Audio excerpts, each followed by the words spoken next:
కార్పొరేటర్ల కడుపు నింపు, మత్స్యకారుల పొట్టకొట్టు. ఇది కూటమి నీతి. తీరంలో అభివృద్ధి పేరుతో కూటమి కుట్రలు. మత్స్యకారుల కడుపు కొట్టడమే సర్కారు ప్రణాళిక. ఆ అభివృద్ధి మత్స్యకారుల జీవితాలతో మొదలవ్వాలంటున్న బీసీవై పార్టీ. మత్స్యకారులకు అండగా బీసీవై పార్టీ అధినేత బోడే రామచంద్ర యాదవ్ పోరాటం. మత్స్యకారులకు చిన్న కష్టం వచ్చినా చలించిపోయి వారి కష్టాలు తీర్చడానికి ముందుకు కదిలిన నాయకుడు బీసీవై పార్టీ అధినేత బోడే రామచంద్ర యాదవ్. మత్స్యకారులకు భవిష్యత్తులో రాబోయే కష్ట నష్టాలను ముందే పసిగట్టి ఉద్యమాలకు నడుం బిగిస్తున్న ఏకైక నాయకుడు బోడే రామచంద్ర యాదవ్. ఏపీకి దాదాపు 1000 కిలోమీటర్ల పొడవైన తీర ప్రాంతం ఉంది. తీరం వెంబడి 18 జిల్లాలు ఉన్నాయి. ఈ జిల్లాల్లో తీర ప్రాంతమే జీవనాధారంగా బతుకుతున్న మత్స్యకారులు దాదాపు 15 లక్షల మంది ఉన్నారు. ఇప్పుడు ఇన్ని లక్షల మంది మత్స్యకారుల జీవితాలతో ఆటాడుకునేందుకు ప్రత్యేక కార్యాచరణ మొదలుపెట్టింది కూటమి ప్రభుత్వం. తీరం వెంబడి నివసిస్తున్న మత్స్యకారులను వెళ్లగొట్టి అక్కడి మత్స్యకార వాడల్లో పరిశ్రమలు ఏర్పాటు చేయాలనుకుంటుంది. నెల్లూరు జిల్లా ఉలవపాడు మండలంలోని కరేడు గ్రామం మొత్తాన్ని తుడిచిపెట్టేయాలనుకోవడం ఇందులో ఒక చిన్న భాగం మాత్రమే. కూటమి ప్రభుత్వం ప్లాన్ ఇంకా చాలా పెద్దది. తీరం వెంబడే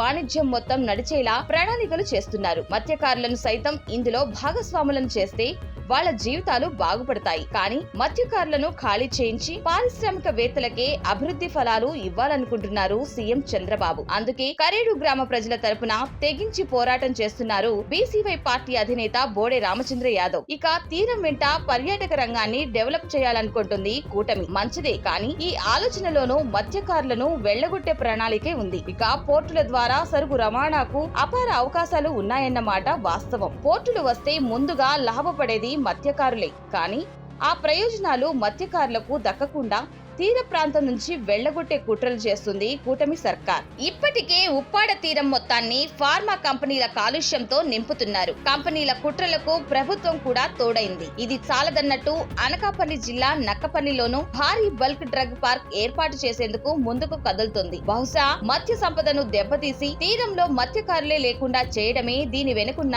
కుట్రకోణం. అందుకే రాష్ట్రంలోని ప్రతి మత్స్యకార కుటుంబానికి అండగా నిలుస్తుంది బీసీవై పార్టీ. నెల్లూరు జిల్లా తడా నుంచి శ్రీకాకుళం జిల్లా వరకు ప్రతి మత్స్యకారుడికి తోడుగా నిలుస్తూ వారి తరపున పోరాటం చేస్తున్నారు బీసీవై పార్టీ అధినేత బోడే రామచంద్ర యాదవ్. మత్స్యకారులకు చేటు చేసే బల్క్ డ్రగ్ పార్కులు వద్దు అంటూ బీసీవై పార్టీ అధినేత బోడే రామచంద్ర యాదవ్ పోరాడుతున్నందుకునే నక్కపల్లిలో ఓ అడుగు వెనక్కి వేసింది కూటమి. అటు ఉప్పాడ తీరంలో మత్స్యకారులకు జరుగుతున్న నష్టాన్ని రాష్ట్ర ప్రజానీకానికి తెలిసేలా పోరాటం చేసింది కాబట్టి కూటమి ప్రభుత్వం కిందకి దిగొచ్చింది. మొత్తానికి ఏపీ తీరాన్ని మత్స్యకారులకు కాకుండా చేయాలనే కుట్రలతో వెళ్తుంది కూటమి సర్కార్. ఈ విషయం గ్రహించిన బీసీవై పార్టీ అధినేత బోడే రామచంద్ర యాదవ్ భవిష్యత్తులో జరగబోయే అనర్థాన్ని పసిగట్టి ఓ ఉద్యమానికి కార్యాచరణ తయారు చేసుకున్నారు. ప్రతి మత్స్యకార కుటుంబానికి అండగా నిలబడేలా పోరాటం చేస్తున్నారు. నోరు తెరిచి ప్రశ్నించలేని ఆ మత్స్యకారుల తరపున పోరాటం చేస్తున్నారు కాబట్టి ప్రతి మత్స్యకార కుటుంబం బీసీవై పార్టీ పట్ల